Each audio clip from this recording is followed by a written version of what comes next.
What we're seeing happening to the people of this town is truly terrifying because everything going on here means that the entity is coming dangerously close to actually winning the game. Make no mistake about it, the people of this town are, they're currently making some very serious mistakes. Nathan had a theory about this place. If we tried to leave, if we pushed too hard, then something would push back. What is this? They said they watched you. On the day you got here, they said they watched you bury the bag, and that this is proof. Nathan was right about this place. It's angry now. Both Tabitha and Elgin are being manipulated by the entity, and the strategy being used on them is the exact same strategy that was used on Sarah by the voices. What we saw happening in the barn was that the monsters somehow knew Boyd said this place will not break him, even though when he said that he was completely alone in the forest and it was during daytime. This means that the voices who saw Father Cartry burying the bag are more than likely the same being that told the monsters about what Boyd said in the forest. This is important because we see the boy in white telling Sarah that her brother was right about this place fighting back. But this is something Sarah said while her and Boyd were walking through the forest. So what this scene says to me is that the boy in white and the voices talking to Sarah were always the same being. And this would mean it was the boy who told the monsters what Boyd said. They told me those 2 cars were coming, but if I did what they said, we'd get to go home. Help me, Elgin. I can save all of you. I can help you go back home. I'm cooling. I'm cooling. We already know that the boy in white can change his voice because he switched to the Ankui voices to lure Tabitha to the top of the lighthouse. And remember, this was in the same episode where we saw the children weren't locked up in the tower, they were actually down in the caves. So what this says is the boy in white is not afraid to manipulate the people for his own goals. Sarah believed the voices only after they told her 2 cars would be coming into the town, but she didn't realize that the same being using the voices was also the same being deciding who comes into Fromville and who goes out. Which means the boy staged that entire thing in order to make himself appear trustworthy, and it's because Sarah didn't know that the entity had the ability to do this that made her vulnerable to being a victim of his manipulation. And we are seeing the same dynamic happening right now to Elgin and Tabitha. You're gonna be a great mom. You're pregnant? I just remembered my dream. There was this boy, all dressed in white. She heard voices and she tried to murder our child. But that's different. Those things happened once we got here, but my dream. Elgin seeing the boy in white in his dreams and the fact that his memories were triggered by the mention of Fatima's pregnancy specifically, that makes it obvious that whatever's happening to Fatima right now has been in the works for a very long time and that Elgin's role was planned all along by the entity. It's obviously not a coincidence that Randall sees the cicadas exactly when Boyd was making a deal with the devil, and they popped up exactly when him and Julie were next to the ruins of the same dungeon where they were chained up. Tabitha believes her dreams are somehow different to what happened with Sarah, and this is her biggest mistake because they are not. Elgin admitted to having a dream of the boy in white, and Father Cartry literally said that he had a voice that he thought was God's while he was outside of Fromland. This means that at least one entity in Fromland has the ability to project voices into the people's minds. And considering we saw the boy in white when Tabitha was in Camden, Maine, it's fair to say that the boy's power extends even outside Fromville. You're pregnant? I just remembered my dream. There was this boy, all dressed in white. Those things happened once we got here, but my dream. And it was the first time in my life that I heard the voice of God. I got back in the car and I drove, and 2 hours later I was here.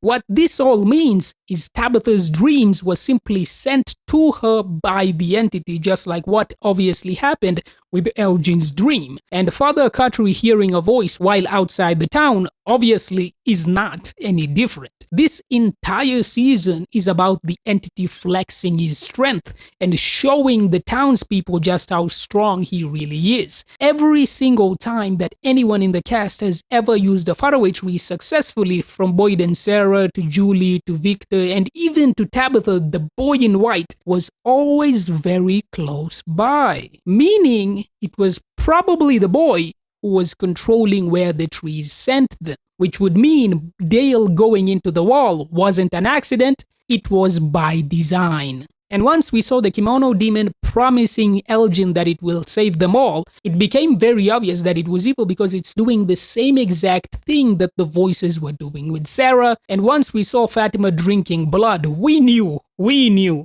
that the entity had infected her one way or another. And once the monsters completely ignored Tabitha and Victor's dad at the ambulance, even though they clearly knew they were coming to the town, it became obvious that everything they know about freeing the children locked in the tower, everything that they know about that and everything else is of absolutely no threat to whoever's controlling the monsters, which makes sense because it was the entity himself who sent Tabitha to find Victor's dad. Which means, just like what's going on with Elgin, Tabitha is also being played with like a puppet. It's not just the stones, it's everything, it's how it feels. Do you feel that? I want to check. Hey, stop. You feel it? I don't feel shit. It's gonna be dark soon. We gotta get the van back to Colony House. When Julie and Randall was standing at the ruins, I think Randall genuinely did not feel anything, but I definitely don't think it's a coincidence that Tabitha earlier in this same episode said that she felt the same feeling from her childhood dreams when she was standing at the red stones. And it's obviously not a coincidence that the cicadas appeared at that exact moment that Randall and Julie were passing by the ruins of the dungeon. I interpreted this scene as the writers saying there's something unique about Tabitha's bloodline specifically, which is why both her and Julie were having that similar feeling, and maybe the entity is specifically targeting the women of this bloodline. But this could also easily be some sort of setup for reincarnation being some sort of theme in this story. You could easily tie those scenes with Julie and Tabitha into soul memories from past lives. You think you can catch one of those things? Maybe. Well, at least you have a solid plan, right? Lure one of those things into a house, slap a talisman on the outside of the door, trap it inside until it jumps out from somewhere and rips you to pieces. What do you want me to do? Get everybody panicked? Maybe they aren't panicked enough. Maybe you aren't panicked enough. It's not coincidence that the ambulance trap happens immediately after we saw the entity telling Boyd that he could never catch one of the monsters and that he shouldn't even try. And it's no coincidence that we see the entity begging Boyd not to smash the music box. The entity is afraid of Boyd and the talismans. It knows Boyd is unpredictable and dangerous because it can't manipulate him as easily as people like Elgin and Tabitha, who are being manipulated very successfully, just like Sarah. And just think about it. If the people of the town simply just refused to go outside at nighttime, the monsters would be completely unable to get them. That's why the entity needed to use the telephone to inform them of Tabitha's arrival and bait Jim Matthews into going outside. And it's also why it needed to free the livestock as well. The entity needs Fatima to live because she's either carrying a new demon in her belly that's immune to the talismans, or Fatima herself is the new monster that the entity is creating because these Nightwalkers, they simply aren't good enough anymore. What they did to Randall, why'd they leave him alive? Why not just kill him? I think they want us to look at him. We don't get to pretend anymore. Miranda said she was chosen, and you saw this place as a child. You never really had a chance, did you?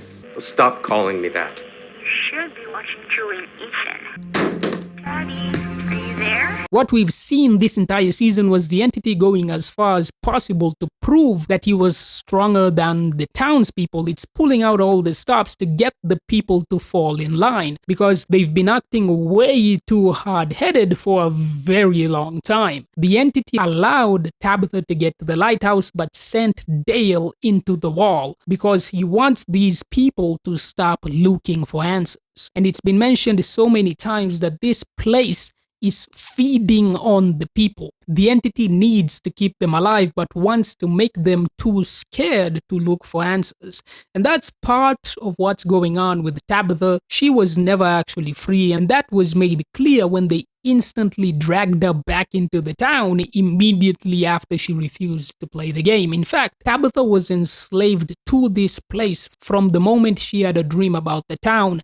And the fact that Tabitha, Elgin, Victor, and even Fatima are all playing their assigned roles so perfectly means that the entity's plan is definitely succeeding. But once again, even with all these overly complicated strategies, with some of them even going back decades at a minimum, all they prove is that the entity is absolutely terrified of these people, and an omnipotent being would not need to make a show of force, and an all-seeing being would not be asking Jim Matthews if he was still on the phone. So despite the entity clearly and obviously winning the game as of now, he definitely still has weaknesses, and his power is limited, and that's definitely part of why he's so afraid of these people looking for answers. He doesn't want to die, so he needs to keep these people in line. And that's what he's been trying to do this entire season.